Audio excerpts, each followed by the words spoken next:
kí ló dé tí ẹ máa fẹ́ràn kẹ́ máa dà á láàmú ní orí ẹ̀rọ ayélujára pàápàá jùlọ lórí àwọn ọ̀rọ̀ kọ̀ọ̀kan tí ó bá jọ̀rọ̀ gidi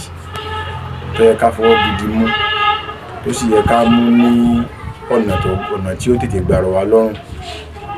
ká gbé kalẹ̀ lọ́nà tí ó gbà yí àwọn tí wọ́n fẹ́ ṣe ìrànlọ́wọ́ lórí irú ọ̀rọ̀ bẹ́ẹ̀, gẹ́gẹ́ bí ọ̀rọ̀ Alhaji Oríyọmí Hamzat.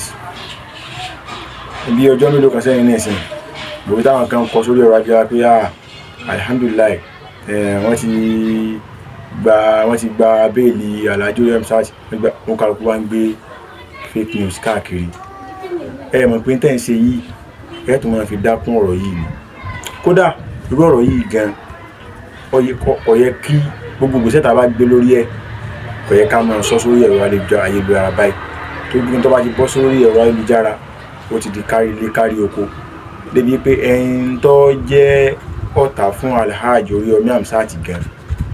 tẹ́ pé ní ẹ ṣe wà láhàámọ́ inú rẹ̀ ló òun ló tún mọ́ ẹgbẹ́gbèsè kíbò ni wọn ò ṣe ní bọ́m̀bẹ́ lélẹ̀ tá à ń bẹ Ọlọ́run bá pẹ̀lú ògo lọ́wọ́ Ọlọ́run ó sì lè òkú lé tó Ọlọ́run bá yọ̀ bá yọ Alhaji Oríyọmí Hamzat. Arọ ẹni tẹ́ ń gbégbèsè lórí ẹ̀ tẹ́ ń rìn àjò lórí ẹ̀ àbúyọ akínyìnpẹ́ kú iṣẹ́ kú akitiyan ẹ̀ ṣe kú fọmọnìyàn ṣe lórí ọ̀rọ̀ yìí ẹ gbìyànjú gan, ṣùgbọ́n ẹ̀bẹ̀ tá à ń bẹ̀yìn ni pé gbogbo ìgbésẹ̀ tẹ́ bá gbé lórí ọ̀rọ̀ yìí títí tí Alhaji Oríyọmí Hamzat tí wọ́n fi bọ́ ta tí wọ́n fi ẹnu ara wọn máa dúpẹ́ lọ́wọ́ àwọn tí wọ́n ràn wọ́n lọ́wọ́ àti lọ́wọ́ àwọn tí wọ́n gbégbèsè akọni lórí ọ̀rọ̀ wọn fúnra wọn. Ẹ dákun ẹ má jẹ́ ká jẹ́ kí nǹkan kan bọ́ ta lórí àtẹ́gùn. Ìmọ̀ràn ni o torí pé bẹ́ẹ̀ bá ṣe ń sọ ẹni tí bẹ́yìn bá ṣe ń tú làwọn kan mọ̀ ẹ̀dẹ́ bẹ́yìn bá ṣe ń tú làwọn kan mọ̀ ẹ̀dẹ́ torí pé kí ni èèrà ọ̀fẹ́ kòkòrò dénú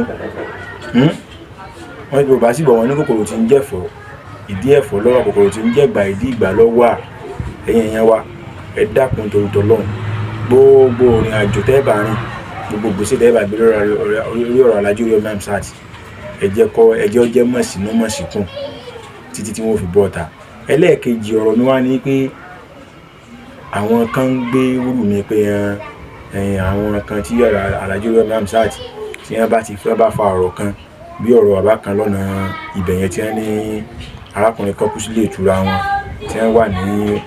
orí ẹjọ́ rẹ̀ pé ọ̀rọ̀ ilé náà okùn tó kún lọ́wọ́ Alhaji Oríyọmí Hamzat ẹjẹ́ àbẹ̀wò Ọlọ́run ẹjẹ́ aṣọ ní tábà tí ó wà wọn jáde lẹ́nu wa torí pé kí ni gbogbo ọ̀rọ̀ tẹ̀ ń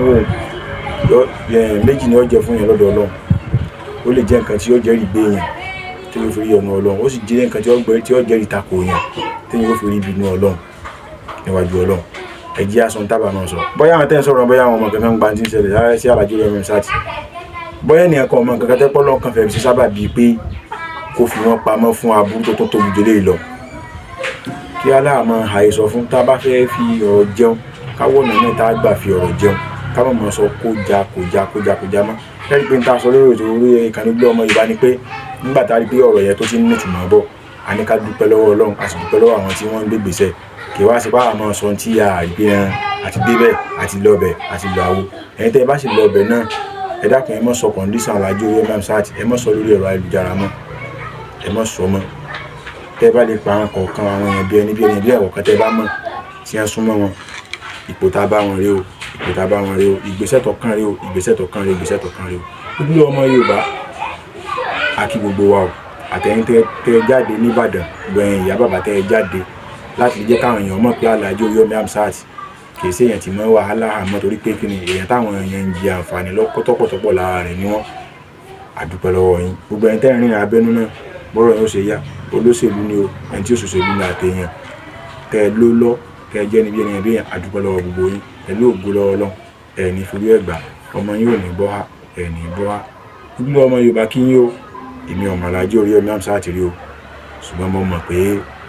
wọ́n ń ṣe dáadáa tá a sì fojú dáadáa tí wọ́n ṣe fáwọn èèyàn ìkọ̀kọ̀ wọ́n ń sọ lọ́wọ́ sáwọn náà àwọn oníṣọ́jú bá ń lọ. Ó dàbọ̀ ẹ ṣé ẹ bá mi subscribe kẹ bá mi like kẹ bá mi share àtúmọ̀.